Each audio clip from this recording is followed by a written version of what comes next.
Hola, ¿qué tal, amigas y amigos? Sean bienvenidos una vez más a una edición de El Banquillo a través de Más TV.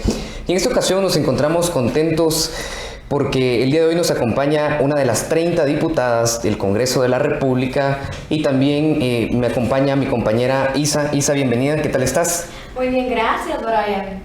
Mucho gusto, yo soy Isa Páez, qué gusto estar por acá con los amigos de Más TV. Bienvenida, diputada, qué alegre tenerla por acá. Muchas gracias por invitarme, un gustazo saludarlos y saludarlas. Muchas gracias, diputada. Así que bienvenida al Banquillo. Le explico un poco de la dinámica del nombre. El Banquillo a la larga surge de una iniciativa del funcionario público, de que se siente y que también rinda cuentas, de que se le conozca, de que hable un poco acerca de su vida personal, de su trayectoria como político y de la función que hace. Entonces, en ese sentido, voy con la primera pregunta. ¿Quién es Ligia Hernández, en sus palabras? Bueno, en mis propias palabras, Ligia Hernández es una mujer de 40 años, es una mujer que estudió para ser maestra de educación primaria, que siempre soñó con ser maestra, que después estudió Derecho en la Universidad de San Carlos del País. Ligia Hernández es en este momento una madre de una niña de 11 años, de un niño de 6 años.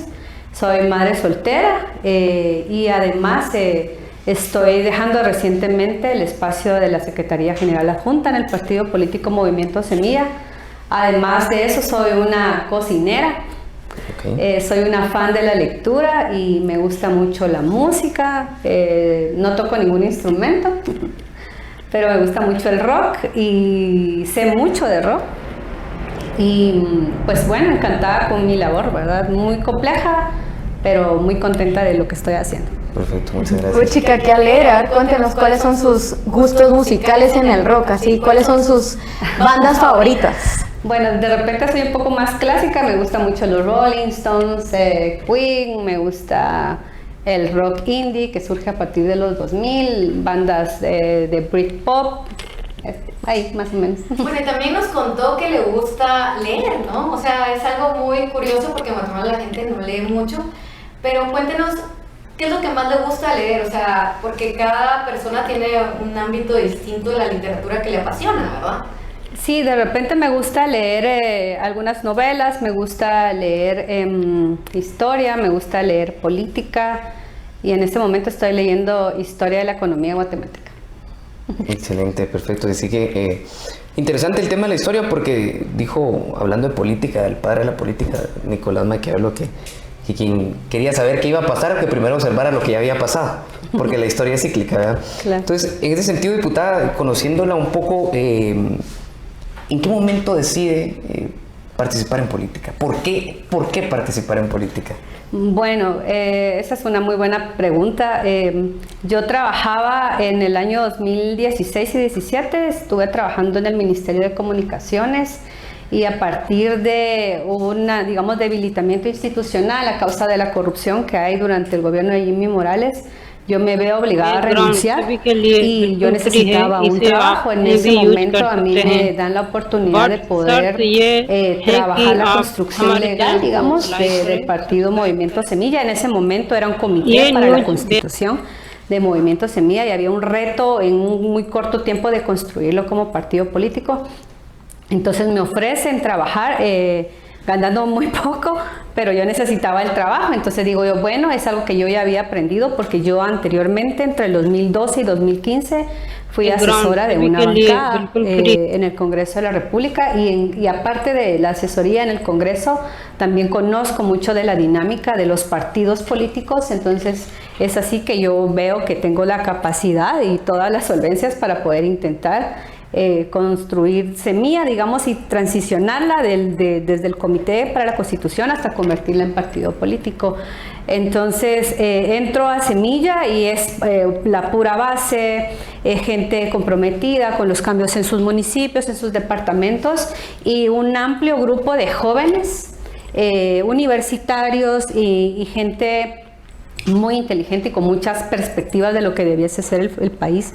en un futuro. Entonces empezamos a trabajar la afiliación, las adhesiones, empezamos a hacer las asambleas en los municipios, en los departamentos, y finalmente llega el momento en que se constituye el Comité Ejecutivo Nacional, que es el órgano superior de cualquier partido político, y que en la política en nuestro país lo que sucede es que lo está conformado por la familia, por los amigos, por la novia de los políticos, dueños de los partidos políticos. Y en Semilla lo que se hace es un proceso a nivel municipal que recoge las posturas de cada municipio respecto a quienes debiesen liderar el partido y conducirlo políticamente por los próximos 3 años.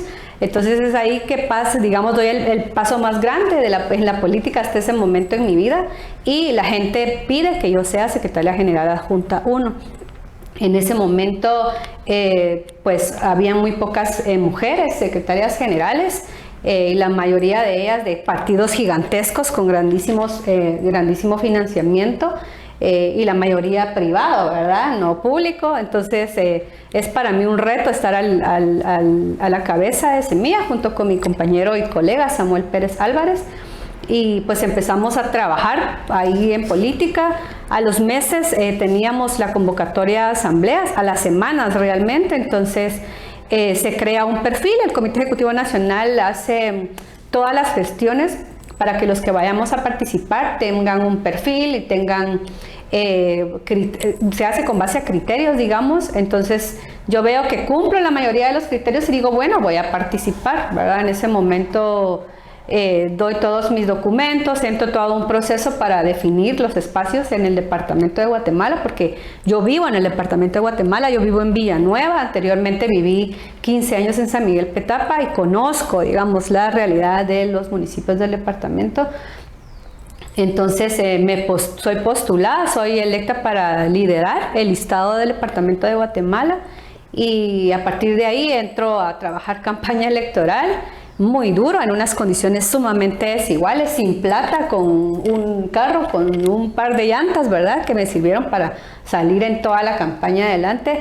Nos afianzamos mucho de redes sociales y creo que ayudó bastante el liderazgo también de los demás colegas, como por ejemplo Samuel, que ya lo mencioné, que en ese momento también estábamos no solo encabezando el listado, sino que también estábamos encabezando la conducción política del partido. Entonces es así que yo llego a la política, y definitivamente creo que siempre, cuando estuve en el Congreso anteriormente, siempre pensé que era un espacio que no estaba ocupado por gente que tuviese la conciencia necesaria e identificara necesariamente lo que la gente realmente necesita, ¿verdad? Estamos hablando lo que se necesita en salud, lo que se necesita en vivienda, lo que se necesita en economía. Entonces me decidí a participar por eso. Y cuéntenos, porque nos acaba de contar su trayectoria previa, pero las expectativas versus la realidad, porque, o sea, seguramente es muy diferente verse como un político a ser un político. Sí, definitivamente es un golpe bien duro, porque, digamos, a pesar de que yo tengo una trayectoria laboral, digamos, grande, digamos, mi primer trabajo fue monitoreando el proceso electoral del 2007, verificando participación política de las mujeres indígenas, viendo temas de padrón. Después trabajé con víctimas del conflicto armado, después conocí cómo trabaja el Ministerio Público, trabajé en el Ministerio Público, trabajé en el Congreso, trabajé en el Ejecutivo. Entonces creo que toda esa preparación no fue suficiente para lo que significa estar en el Congreso. Es muy complejo, no es fácil, y es aún más difícil ser parte de la oposición, de los que cuestionan al gobierno, ¿verdad? Y los que exigen rendición de cuentas. Entonces sí es complicado, digamos, pero bueno, al final sigo pensando que lo que nos mantiene es el respaldo de la población y de los electores. Excelente.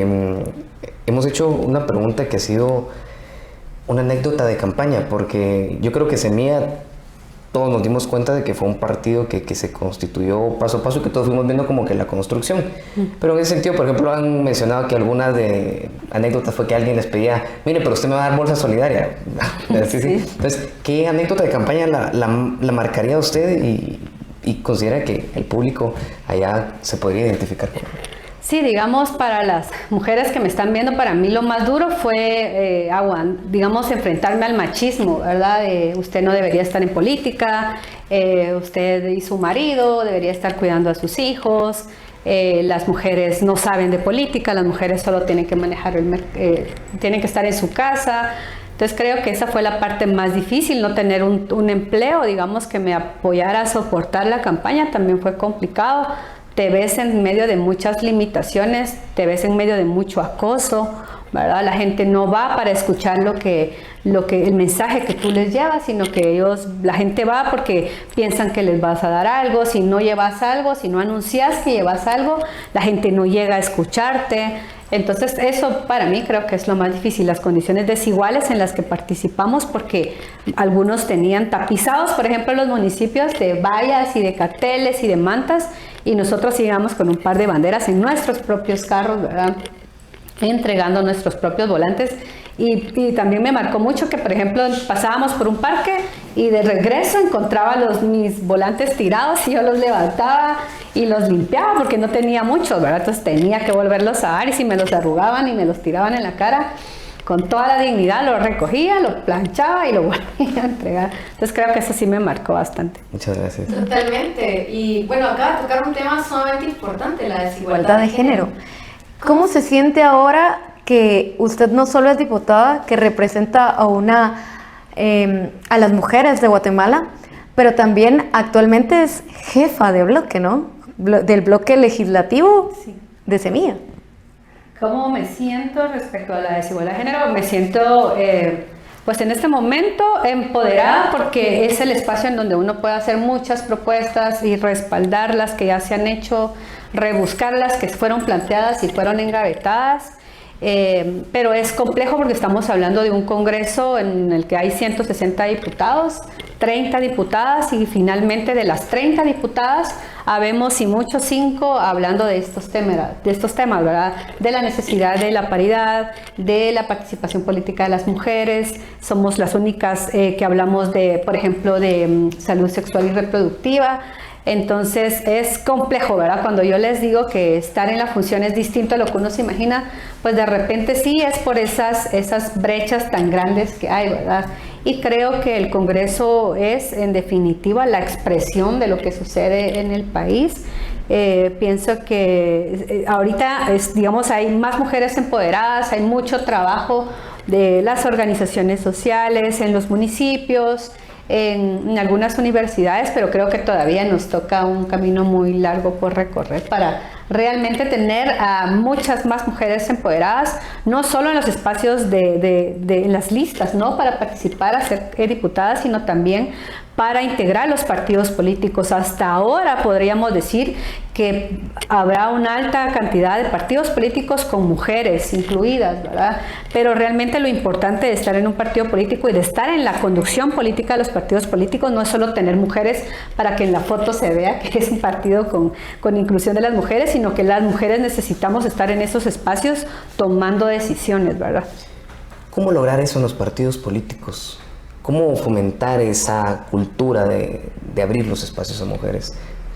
Yo pienso que es más cuestión del compromiso que el partido político tenga y la identificación que tenga con esa necesidad puntual, ¿verdad? ¿Cómo se hizo en Semilla particularmente? Por ejemplo, en Semilla, la Junta Directiva Provisional se constituyó obligatoriamente por decisión de todos, por mitad hombres y mitad mujeres, de la misma manera el Comité Ejecutivo Nacional y de la misma manera los listados de candidaturas.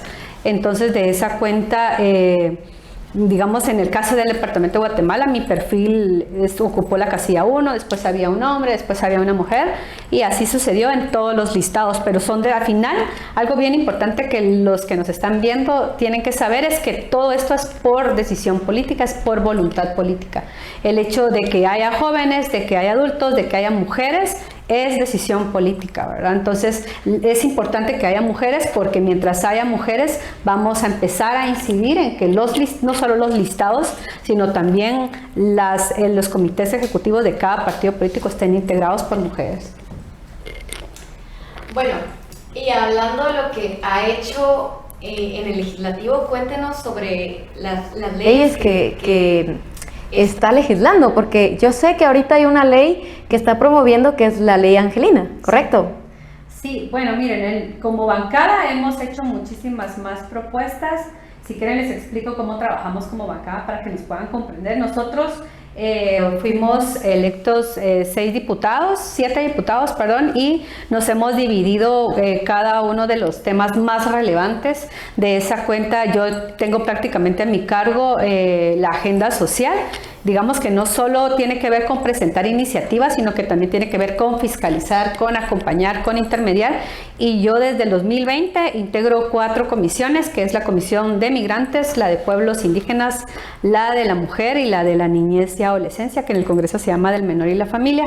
Entonces, a partir de eso y dadas las funciones que me otorga la ley, es que he estado trabajando, pero la bancada ha presentado un sinnúmero de iniciativas que tienen que ver con educación, con economía, que tienen que ver con seguridad, y en este momento una que se está preparando y que ya no tarda en salir es una que se está trabajando en el tema de salud.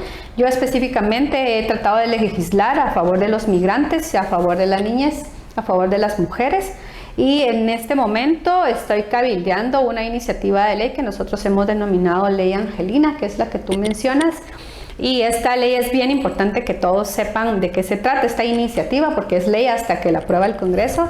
Esta es una iniciativa que nace del acompañamiento y fiscalización que yo he estado haciendo hacia las instituciones que velan por la seguridad de las niñas, por la salud de las niñas, y hemos identificado a partir del año 2020, que es el año en que se desata la pandemia, que los delitos por maltrato contra niñez y adolescencia, de violencia contra la mujer y de abuso sexual se elevaron absolutamente producto del confinamiento de la pandemia.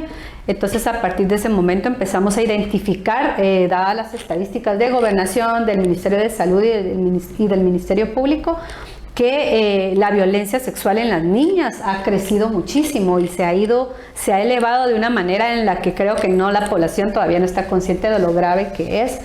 Hemos identificado que durante el 2020 y 2021 ha crecido el número de niñas entre 10 y 14 años que han sido madres, ¿verdad?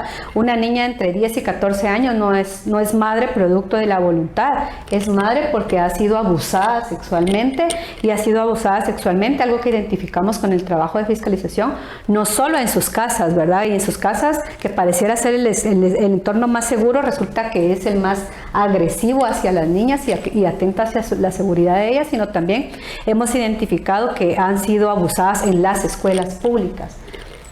Y también, ustedes lo sabrán, en las universidades, ¿verdad? Entonces creo que el tema de la violencia sexual, del acoso, es un tema que se ha puesto en los últimos años sobre la mesa, pero es difícil hablar de eso porque muchas veces se prefiere no tocar el tema, pero yo creo que sí hay que tocarlo. Hemos identificado los departamentos con más altísimos índices de violencia sexual, entre ellos Alta Verapaz, Quiché, San Marcos, Petén y Guatemala, si podríamos mencionar el quinto. Y el elemento que coincide en todos los departamentos es que son niñas que reúnen 3 condiciones. Son niñas pobres, son niñas indígenas y son niñas que no tienen acceso a la escuela. Entonces, a partir de esto hemos dado seguimiento también en el sistema de justicia, cuántas sentencias, cuántos procesos, digamos cuántas denuncias, cuántos casos hay abiertos, y de esa cuenta identificamos que, por ejemplo, el año pasado, de más de 5,000 víctimas de violencia sexual, digamos, estamos hablando de niñas que entre 10 y 14 años, más de 2.500 fueron madres en el 2021.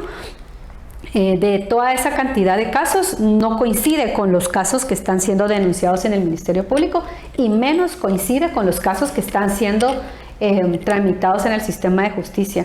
Entonces, de esa cuenta es que nos hemos preocupado, digamos, por qué hay una brecha, ¿verdad? Si hay 1,000 niñas entre 10 y 14 años que dieron a luz en determinado momento, ¿por qué esos mismos 1,000 casos no están en el Ministerio Público siendo tramitados? O mejor aún, ¿por qué no están en el sistema de justicia? Y lo que hemos identificado es que no hay una cultura de denuncia, y aún más grave, hay una diferencia en la ley entre las reformas al Código Penal y al Código Procesal Penal que hacen que los jueces otorguen medidas sustitutivas a los agresores sexuales. Entonces, la ley se llama Angelina porque hemos dado acompañamiento a los casos en Alta Verapaz, donde hay un altísimo porcentaje de casi 1000 niñas violentadas durante el 2020. Y ahí conocimos el caso de Angelina, que es una chica que su familia nos permitió usar el nombre, ¿verdad? No lo utilizamos porque nos dio la gana, sino que tuvimos la autorización.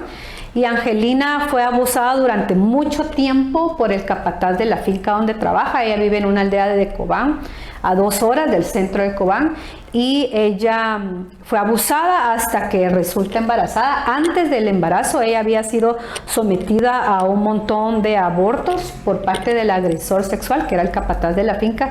Finalmente ella a los 11 años resulta embarazada, da a luz a las gemelas, a unas niñas, y antes de eso ella denuncia en el 2019. Y es hasta enero de este año, 2 años después, con sus hijas con 2 años de edad cumplidos, es que se gira una orden de captura. Entonces eso pasa con Angelina y pasa definitivamente con muchas niñas más. Ella, otro de los aspectos que nos llamó mucho la atención de esto es que también su hermana resulta embarazada al tiempo, producto de violencia sexual, y quien la agrede a ella sexualmente es el hijo del capataz. O sea, estamos hablando de una relación absolutamente, digamos, abrasiva en contra de las niñas, ¿verdad? En contra de Angelina, de su hermana, porque los gestores y los administradores de la finca las han violentado, y seguramente no solo a ella, seguramente a muchísimas niñas más. Entonces es sumamente grave que la denuncia haya caminado hasta que hubo insistencia, ¿verdad? Y que las niñas en este momento todavía no cuenten con un acompañamiento efectivo por parte del Estado.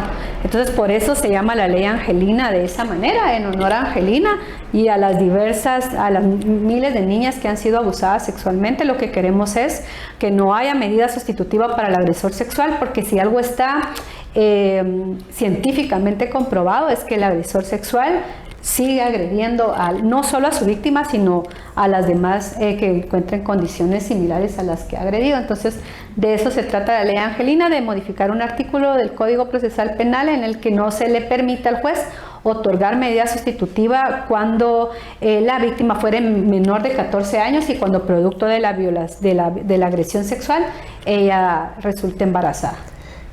A mí me surge una duda, porque digamos,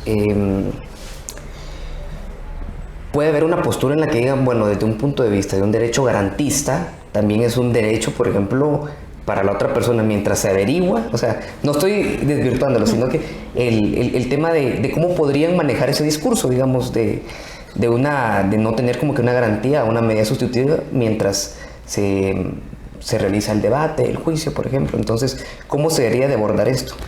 Mira, para nosotros este tema lo tocamos, y para nosotros de lo que se trata es de ofrecerle garantías a las niñas, ¿verdad? Porque Angelina es el momento que todavía no tiene una abogada asignada a su cargo.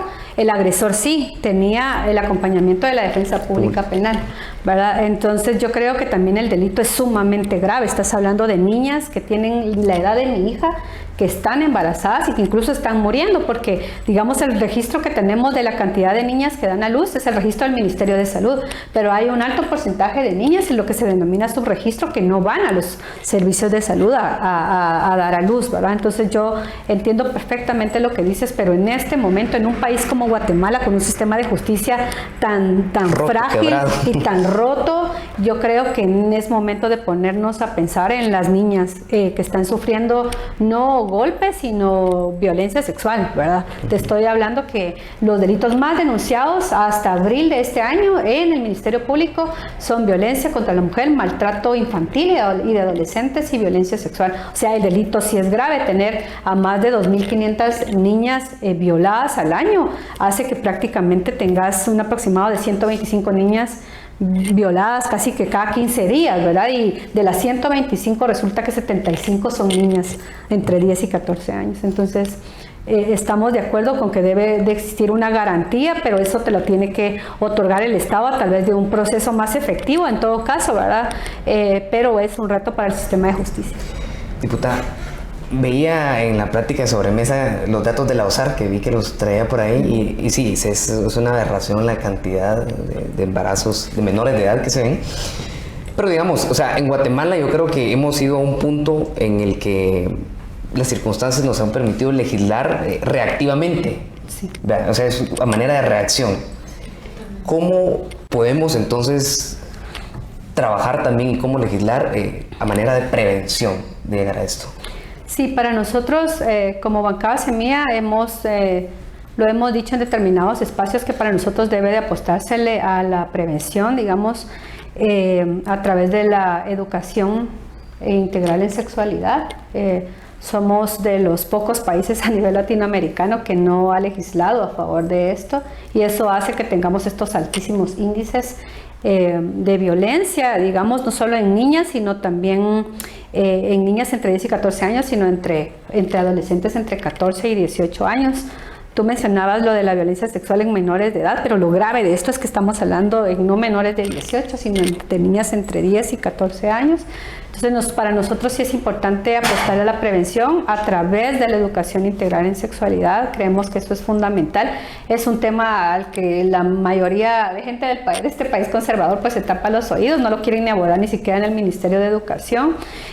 Pero sí, esto para nosotros es fundamental, y también que los programas de prevención, no solo en el Ministerio de Gobernación, sino en todas las demás instancias que trabajan este tema, pues sean efectivos, pero que también se trabaje a través de una política pública, que es lo que hemos identificado que no existe. Hemos identificado que, por ejemplo, el tema de violencia sexual lo trabaja Gobernación, lo trabaja Ministerio Público, lo trabaja Ministerio de Salud, lo trabaja el SBED, lo trabaja PGN, y nunca llegan a nada, ¿verdad?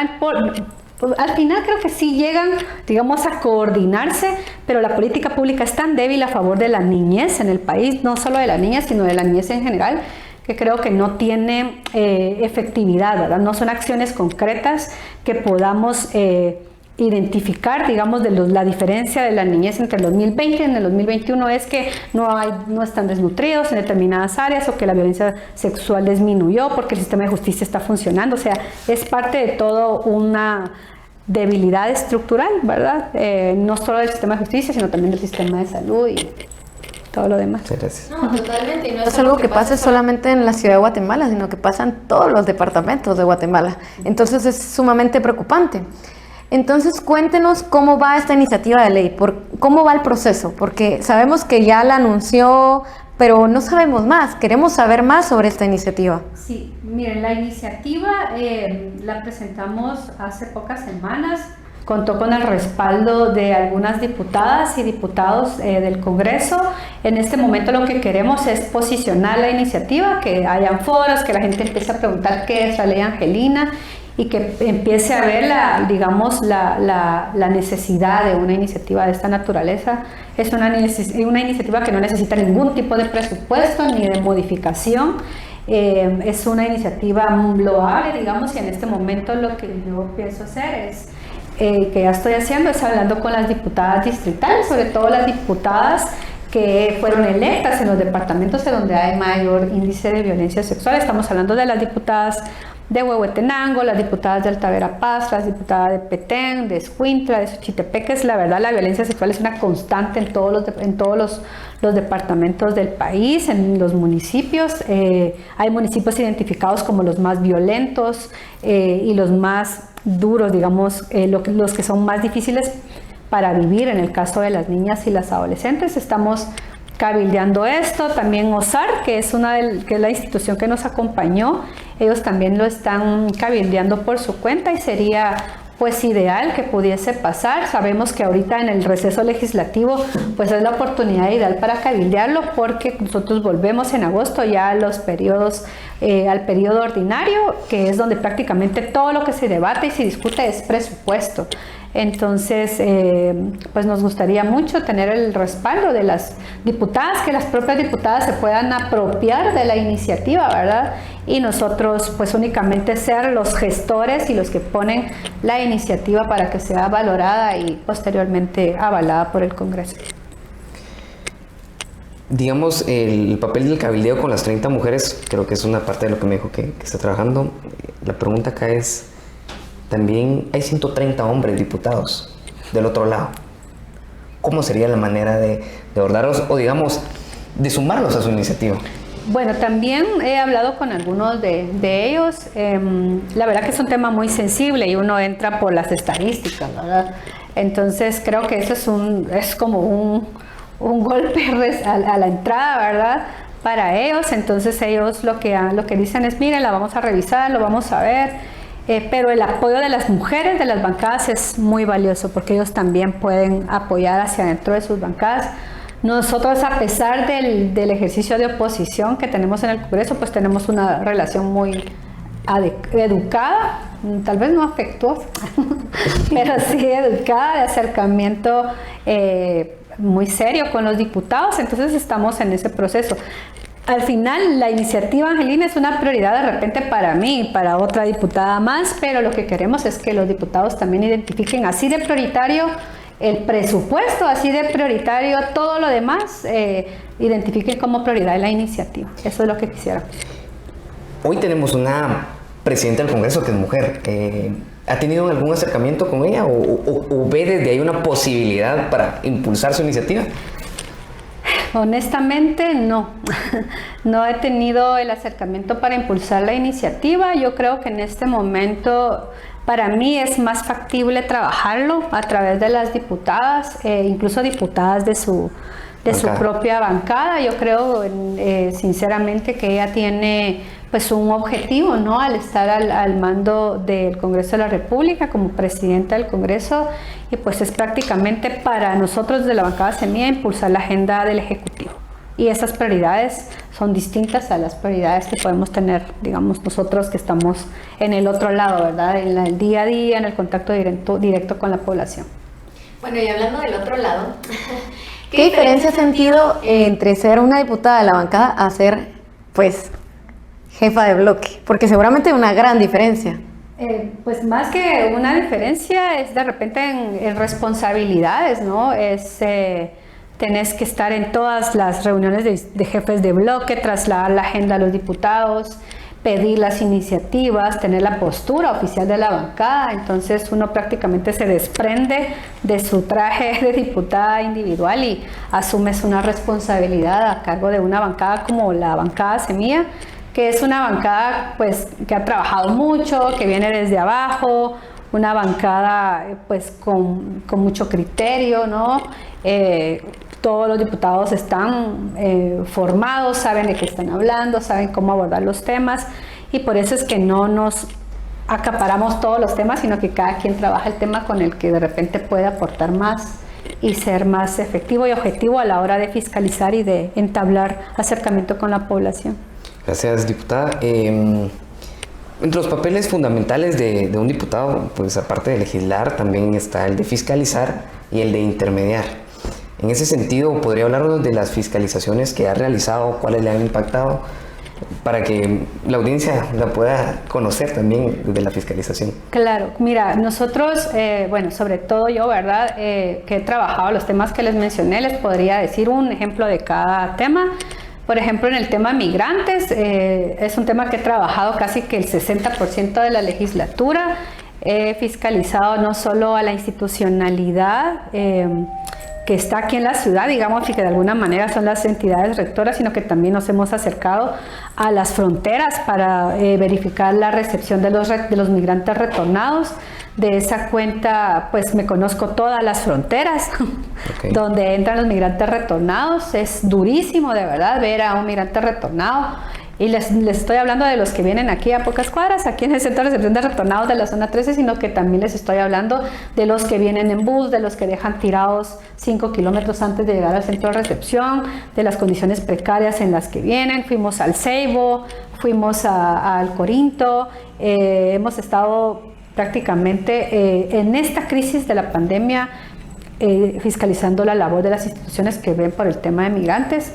En el tema de niñez también hemos fiscalizado la labor de las instituciones que velan por la niñez migrante retornada, que uno dice, un niño retornado, ¿cómo puede ser? Pero sí, hay niños, hay niñez migrante no acompañada, que es encontrada en los desiertos, en las fronteras, en el camino, ¿no?, para llegar a Estados Unidos, y ha sido bien complejo, digamos, poder hablar con las niñas de 12 años que ya van por el segundo, tercer intento de llegar a Estados Unidos y que lo único que quieren es regresarse a intentarlo de nuevo porque tienen una deuda inmensa que pagar, ¿verdad? Entonces, eso es sumamente complejo en el tema de migrantes, en el tema de niñez, que está pues prácticamente ligado.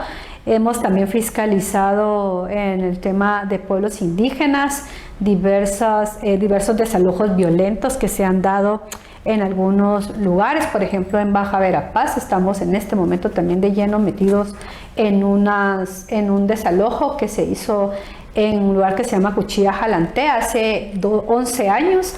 Y hace 11 años esos pobladores violentados, golpeados, hasta hubo fallecidos, y las mujeres violadas, ya con sus hijos con 10 años producto de la violación, están esperando la primera audiencia en el organismo judicial. Entonces es sumamente complicado, ¿verdad? En el tema de mujer, hemos estado fiscalizando la debilidad institucional en este momento de la CEPREM, y hemos también trabajado con mujeres que están privadas de libertad, ¿verdad?, en cuanto a condiciones en el lugar, el tema de salud también y de acceso a medicamentos, por ejemplo, y pues en el tema de niñez, que ya les comenté que es violencia sexual, también violencia sexual en escuelas, y esto es bien importante que todos lo sepan porque a raíz del tema de la pandemia se identificó que también los maestros y los directores estaban agrediendo sexualmente no solo a las niñas sino también a las jovencitas. Hemos tenido por redes sociales diversas denuncias de mujeres, ¿no?, que están diciendo en el instituto en Quiché están violando jovencitas, los directores se llevan a las patojas de tercero básico, no pasa nada, le damos seguimiento en el Ministerio de Educación, pero lo que hace el Ministerio de Educación es que saca un acuerdo ministerial donde prácticamente, si ustedes lo leen, es proteger al maestro y no proteger ni garantizarle a la niña que pueda seguir estudiando, que pueda crecer en un entorno libre de violencia sexual. Bueno, y nos podría contar de qué manera todas las personas que nos están viendo podrían ser parte de esta fiscalización que ustedes tienen como bloque de semilla, porque sé que ustedes tienen una forma muy bonita de mostrarle a la población lo que están haciendo. Sí, de hecho lo que nosotros, lo que les puedo pedir a los que televidentes es que puedan compartirnos las denuncias por redes sociales o por Twitter, por Instagram, por Facebook. Recibimos un montón de denuncias de todo tipo, ¿verdad? Pero sí, nosotros lo que hacemos es tomar la denuncia. Tenemos el equipo que trabaja con nosotros que toma la denuncia, entra en comunicación inmediata y pues ya vemos de qué se trata, nos reunimos en este caso de manera virtual y así le damos seguimiento a la denuncia. Lo que nosotros hacemos es hacer una visita, la anunciamos, grabamos videos, hablamos con la gente y pues después citamos o invitamos a los funcionarios a mesas de trabajo. En estas mesas de trabajo también pues los guatemaltecos pueden ser parte, ¿no?, a través de las redes sociales. Sí, nosotros en las redes sociales transmitimos por Facebook Live todas las citaciones y todas las mesas de trabajo, ¿verdad?, o las invitaciones a los funcionarios. De repente hay una diferencia en que en la citación es como se juramenta al funcionario y en las demás reuniones pues no se juramenta, pero igual es sumamente serio y nosotros le damos el seguimiento a los temas específicamente. Diputada, aparte de esta iniciativa, ¿qué otras iniciativas ha presentado y en ese sentido, en qué estado van? Mira, presentamos una a favor de los migrantes, retornados, que fue aprobada, ¿verdad? Y que a partir de eso dio lugar a que todos los migrantes retornados tuvieran acceso a los servicios de salud y a servicios de COVID, ¿verdad? Porque no los tenían, ¿verdad? Cuando venían a Guatemala no los tenían. Y de hecho hubo municipios que cerraron sus puertas a los migrantes, entonces eso fue bastante delicado. Hemos presentado también la iniciativa de paridad para que las mujeres integren los listados de participación política. Hemos también presentado una iniciativa para reformar el Consejo Nacional de Atención al Migrante CONAMIGUA, porque es un ente que ha estado sumamente cuestionado en los últimos años. Entonces estamos trabajando eso. Eso se encuentra en la comisión del migrante en este momento y está por ser dictaminada. Y hemos presentado la ley Angelina también, entre otros. Cuéntenos un poquito, bueno, Sabemos que ahorita está pasando una situación complicada y quisiéramos que usted pudiera compartirla con los guatemaltecos, que nos pueda contar un poco sobre el antejuicio. Sí, bueno, el antejuicio...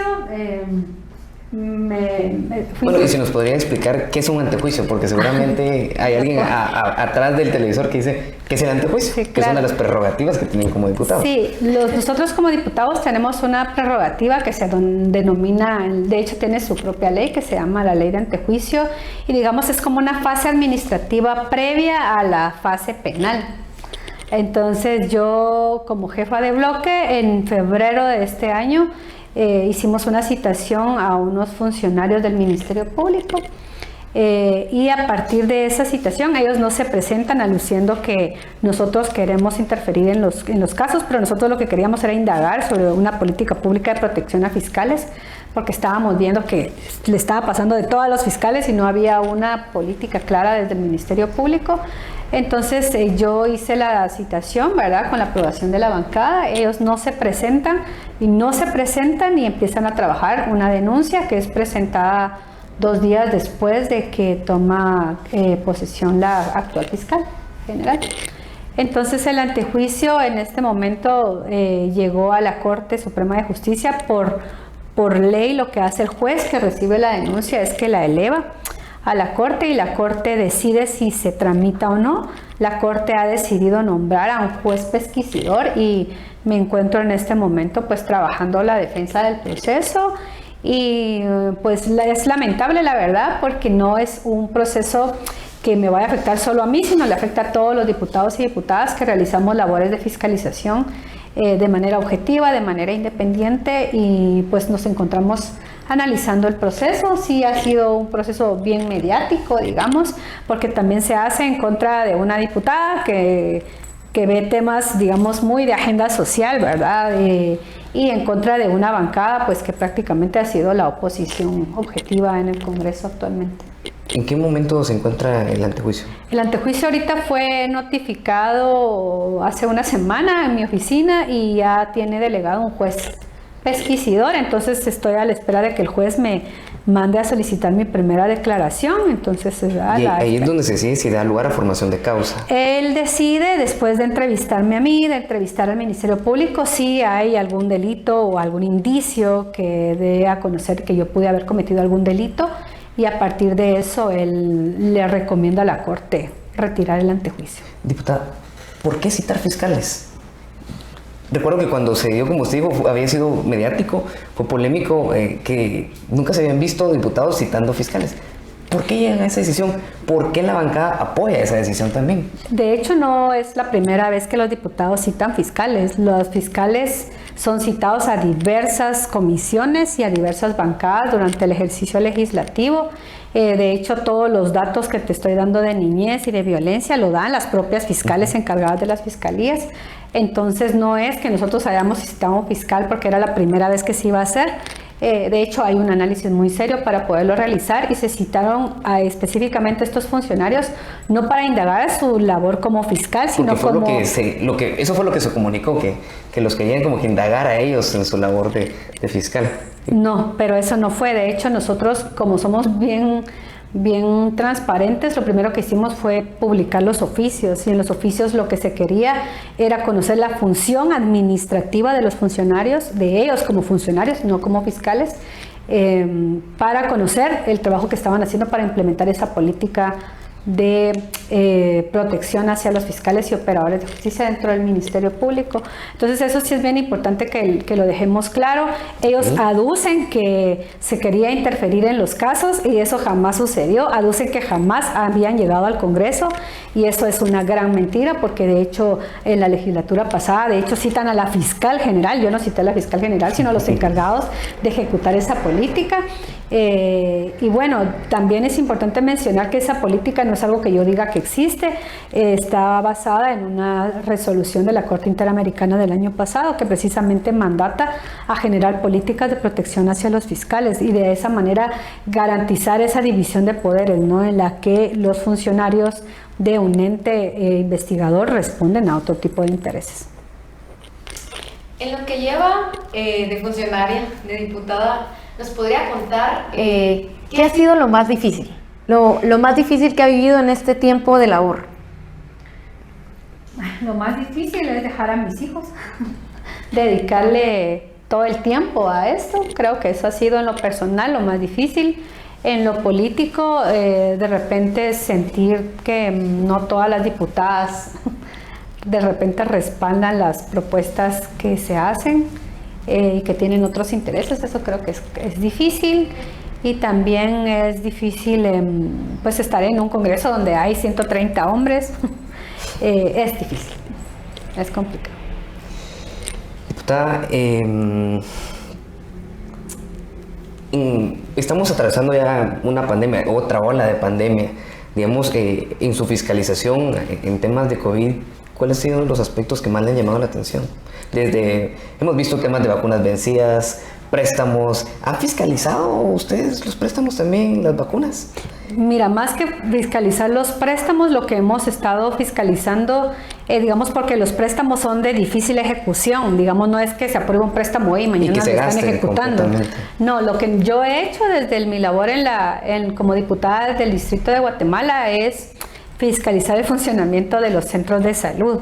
Y entonces es ahí donde tú te encuentras con que a pesar de que existe un presupuesto, es muy difícil que ese presupuesto llegue a los centros de salud, y los centros de salud pues son los espacios donde la población del municipio llega a ser atendida. Entonces se encuentran en condiciones sumamente precarias, pero el personal también se encuentra en condiciones precarias. Hay personal mínimo, ¿no? en los puestos de salud, y además también no cuentan con todas las medicinas y con todo lo que se necesita para tener un puesto de salud a la orden del día y que pueda atender a la población. Entonces yo creo que eso es fundamental. Hemos fiscalizado también los puestos de vacunación. Hemos visto cómo el personal de salud deja su vida para atender a la gente, pero no tienen el respaldo, digamos, del ente rector, que en este caso es el ministro de Salud. De hecho, hoy hicimos una conferencia de prensa para exigirle al ministro de Salud que explique por qué él permitió que de la cartera de salud la semana pasada los diputados del oficialismo por mayoría le quitaran 600 millones de quetzales al sistema de salud. Entonces eso es sumamente grave, porque les voy a contar algo muy personal. Yo he vivido de cerca el difícil acceso y la precariedad en el sistema de salud.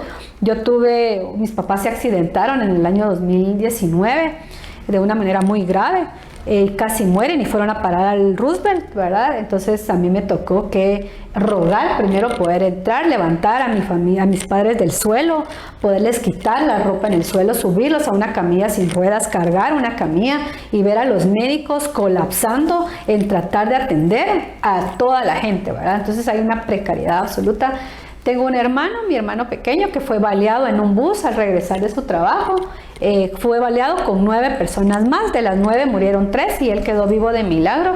Y también me tocó que enfrentarme a las falencias del sistema de salud, y es muy difícil que los diputados, que en 45 minutos le vuelan 600 millones de quetzales al sistema de salud, es muy difícil que esos diputados vayan a parar al sistema de salud pública. Entonces nosotros hoy en una conferencia de prensa cuestionamos al ministro de Salud, porque el ministro de Salud, que fue el que debía de pegar el grito en el cielo porque le están quitando 600 millones de quetzales, es el que menos ha dado la cara.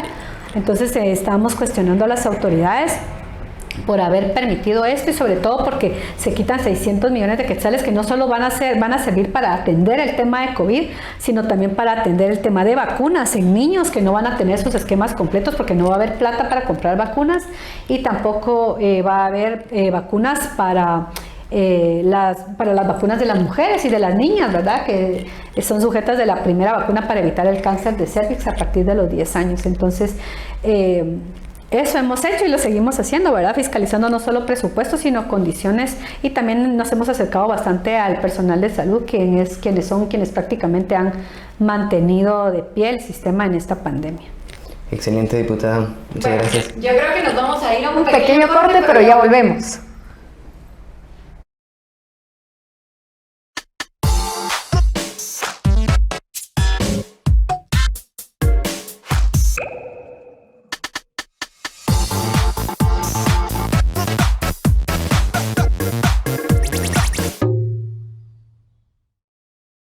Sabemos lo importante que es una sonrisa con dientes rectos y estéticos, por eso te ofrecemos la mejor atención para tu sonrisa. Centro Dental Lizama. Contamos con especialistas en todas las ramas de la odontología, diseño de sonrisa, ortodoncia, implantes dentales, odontopediatría y más. Con nuestra tecnología de última generación, hemos transformado la odontología convencional a una odontología digital más cómoda y rápida. Ubícanos en la 23 Avenida 17-18, Zona 10, Ciudad de Guatemala, o búscanos en Waze. Llámanos o escríbenos al 4151-5161. Centro Dental Lizama. Creando sonrisas por generaciones.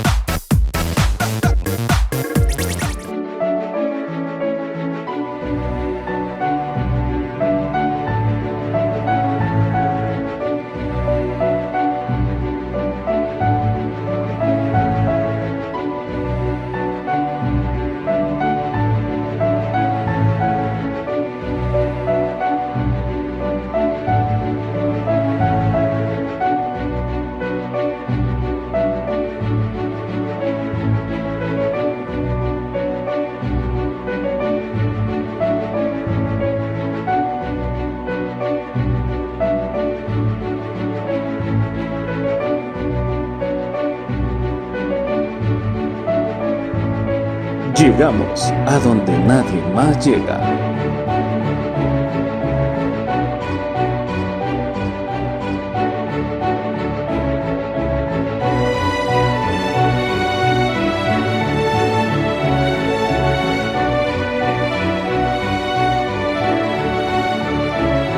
En publicidad, somos tu mejor opción. Publigua.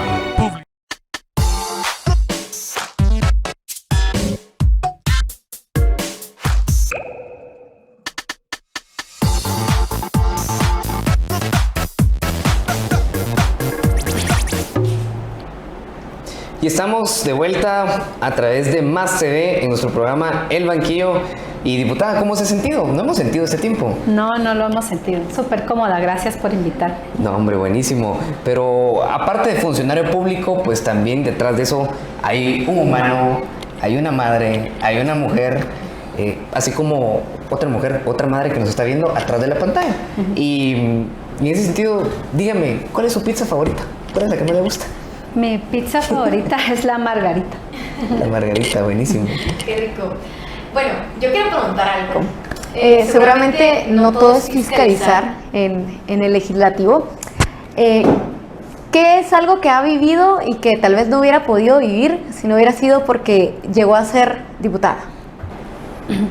Bueno, yo creo que, digamos, tener el acercamiento con las organizaciones es bien importante y es bien especial porque, digamos, la organización civil, digamos, la organización ciudadana puede ser desde que tú y yo nos sintamos identificadas y dañadas en algún aspecto de nuestra vida y empecemos a trabajar por ese tema. Y entonces me ha tocado que reunirme con adultos mayores, con personas de la diversidad, me ha tocado que acercarme a muchas organizaciones, por pequeñas que sean, tienen necesidades puntuales en sus municipios que tienen que ver con agua, que tienen que ver con contaminación, con salud, con acoso. Entonces yo creo que eso es bien especial, ¿verdad? Que la gente pueda identificar en uno a un diputado que escucha, a un diputado que se va a tomar en serio lo que les está diciendo. Yo creo que esa ha sido una parte muy especial y también he de decirlo de identificación de las universitarias, de muchas chicas, ¿verdad? Que están en la universidad y que se han sentido pues muy afines al trabajo de la bancada y a la labor que estoy realizando. Súper. Diputada, ¿su lugar turístico de Guatemala favorito? Mi lugar turístico favorito de Guatemala es la playa, el puerto. ¿Pero qué playa? Sí, Monterrico. Monterrico, sí. Sí, Monterrico es muy bonito. Va. Aquí le preguntaron cuál era su pizza favorita, pero yo le quiero preguntar cuál es su comida favorita. Mi comida favorita, híjola, Y me sumo a esa pregunta, ¿y cuál es su comida típica guatemalteca Sí, la favorita? típica también. de repente mi comida favorita es la carne asada. Ay, qué rico. Todos amamos la Y mi carne asada. comida típica favorita es el pepián.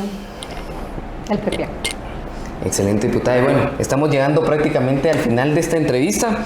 Entonces, le cedo la palabra para que usted pueda dirigirse a los jóvenes, a las señoritas, a la madre, al padre que están detrás de la pantalla que nos están viendo, el mensaje que usted quiera darles.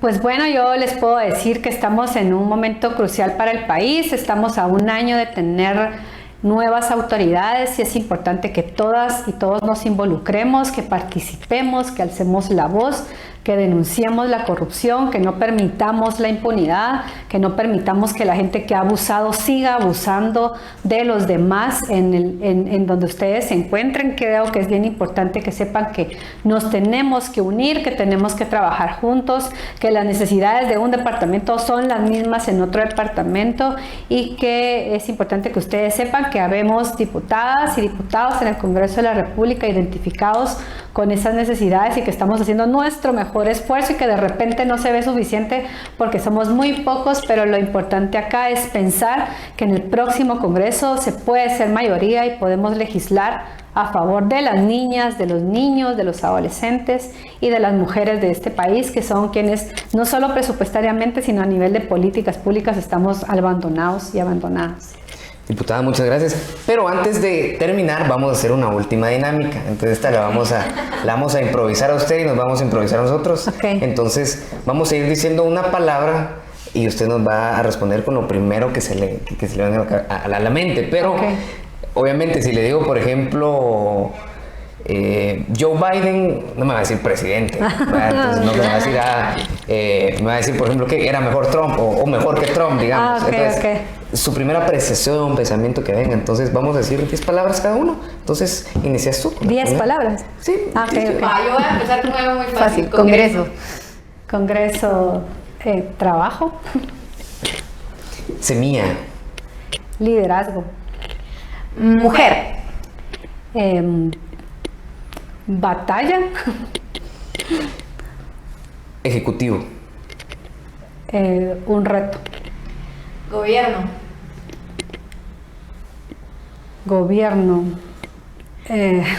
También puede decir no hay. También puede decir no hay. ¿Gobierno de dónde? El gobierno está crudo, el gobierno. Telma Aldana. Telma Aldana, ¿qué puedo decir? Justicia.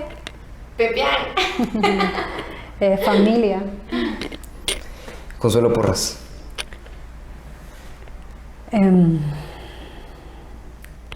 No tengo palabra. No tengo palabra para. Bancada. Unidad. Jordán Rodas. Un líder. País. Esperanza. Alejandro Yamatei. Mediocre. Guatemala. Esperanza también. Alberto Sánchez. Alberto Sánchez, un traidor. Carlos Pineda. No sé quién es Carlos Pineda. Ahí en las redes se va a enterar quién. Alan Rodríguez. Perdió su oportunidad. Vamos a ver. Shirley Rivera. Shirley Rivera. Shirley Rivera de repente. No tengo palabras para Shirley. No sé, yo Creo que ya me quedé sin palabras, Brian. Ya se me fueron todas las ideas. Bueno, por último, diputada, ¿cuál es el futuro político de Ligia Hernández? Pues en este momento estoy en Semilla trabajando como diputada distrital, ¿verdad? Que es lo que soy en este momento. Algo que no mencioné es que el Comité Ejecutivo Nacional cambió ahorita a finales de mayo y nosotros ya con Samuel ya no estamos a la cabeza del partido, sino estamos integrando como titulares el Comité Ejecutivo Nacional. Entonces, dependiendo de los criterios y de las reglas que establece el Comité Ejecutivo Nacional, vamos a ver si hay oportunidad para poder participar en una reelección. Excelente, diputada. Bueno, y con eso hemos llegado a la final de esta edición más de El Banquillo a través de Más TV. No se despeguen porque seguimos trayendo más entrevistas para ustedes, para que usted también pueda conocer al funcionario, al humano y lo que está haciendo, para que usted también haga las preguntas. Diputada, ha sido un gusto tenerla aquí con nosotros y esperamos en otra ocasión poder saludarnos nuevamente. Muchas gracias por Isa. invitarme.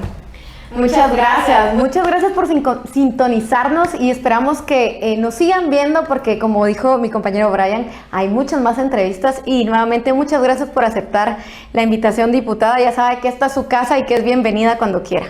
Así que muchas gracias por permitirnos llegar a su hogar nuevamente. Nos vemos en una edición más de El Banquillo.